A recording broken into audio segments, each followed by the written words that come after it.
Well, this is my attempt at a vlog, I suppose. I've started a saltwater aquarium that I didn't quite count the cost on, I suppose, period. But about a month and a half ago, I acquired this 75-gallon tank, and I got it from a person that most of us would probably be a little scared to approach. It was dark in Knoxville, a dark night in Knoxville, and I drive up to this real remote area, and it was pitch dark, and I had to negotiate this tank. But $100 later, and I had the tank, but I also had several fish and all the decorations and all that crummy stuff. 2 Penguin 75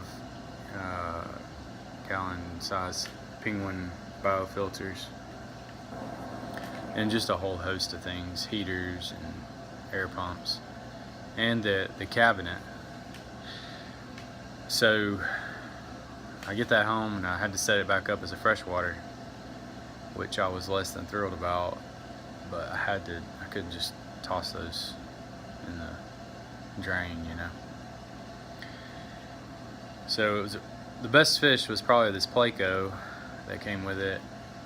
He was about 8 inches long. I've still got him. I sold a couple of the goldfish, and I've still got a couple of other freshwater fish that came with it. Some of them it's not terrible. I set up a tank for my son upstairs, and he was pretty good with that. Anyway, so I got the tank. About 2 weeks ago, I finally had a chance to empty it and got the fish moved to alternate aquariums, sold some, and I was able to clean this puppy up. It was sort of the old style with the brown trim around it. I painted that with a nice oil-based paint.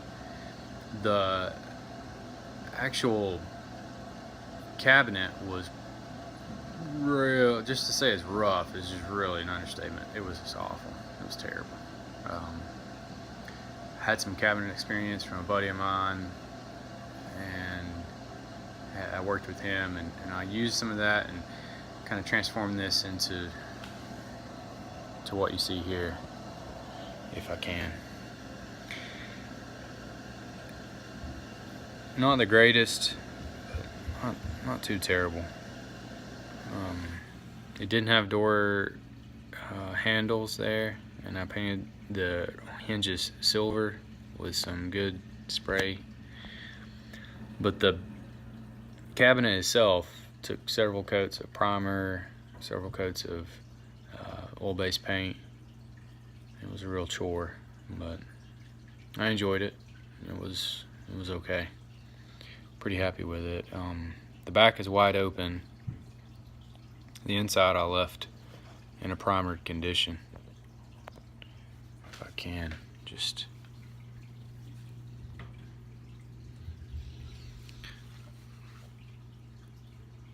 not too fancy in there.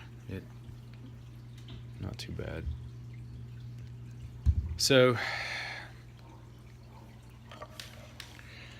I get the tank set up, and I had ordered this live rock from Amazon. The Amazon live rock that's not very expensive. It's like, $40. Sorry about that. $40 for a live rock for 40 pounds. I ordered that, and not too bad.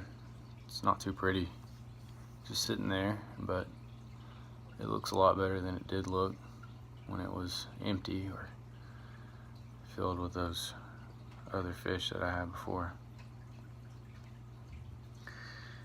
Anyhow,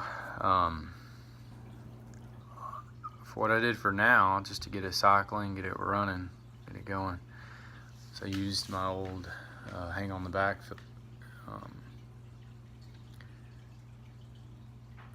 and I started it with a Biospiora. A bottle of that Instant Ocean mix. Use that to get the salt going, and 2 $9 power heads from Amazon, and 1 200-watt heater from eBay. It's like the $5 or $6 heater. Very inexpensive. The most expensive part in here is the dry rock. I might have said live rock earlier. It's definitely not live rock. It's dry as a bone. The substrate is actually crushed oyster shell from Tractor Supply. A lot of negative stuff on Google searches comes up when you say using substrate or crushed oyster shell. I examined that pretty close, and I felt like a lot of that was just people saying stuff. So I sort of rolled the dice and went with this. Live rock, or the dry rock, I was pretty happy with the purchase overall, because this is a 75-gallon tank. I really didn't do much there. The aquascaping to me looks pretty poor, but maybe once I have it established and have some other animals on there, it'll be alright. So it's been up and running for 7 days now. Ammonia is testing lower than it was. Starting to get some nitrite readings, and I decided, well, I went down to the Coral Reef in Jefferson City, picked up 2 snails. Figure that's worth a shot. And you can see one of them there on the left hand side there on that rock. So maybe they're acclimating, maybe they're dying, I don't know. We'll see. I hope they're not dying.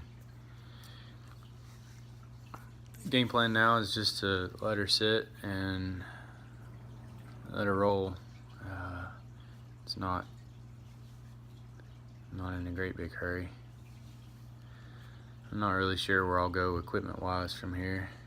If I might do a hang on the back type overflow with a sump underneath.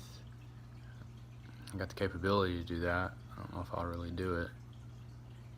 I'm not sure if I'll ever get a protein skimmer or not, but for a moment, just kind of happy that it's actually set up.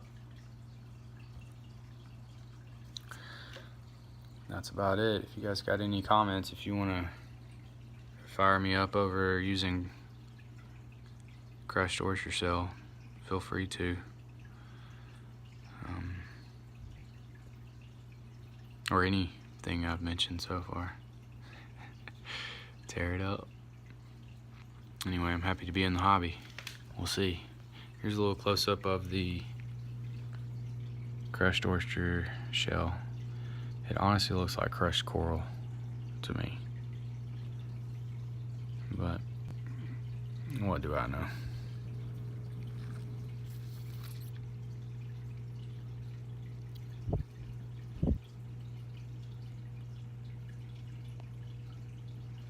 I do have a little bit of growth going on right in here. There's some green something that's growing right there. I guess you can see that. Probably some algae or something. Yep. I painted the back. I guess I should mention that. Painted the back with what was it? Valspar gloss something or another. There's the other snail. I guess he has some coralline growth on it. He's starting to move around. They're probably still in shock. I just now worked with those, got those today. So that's what's up with TN Salty, I guess. Post an update in a couple weeks or so. Thanks, guys and gals.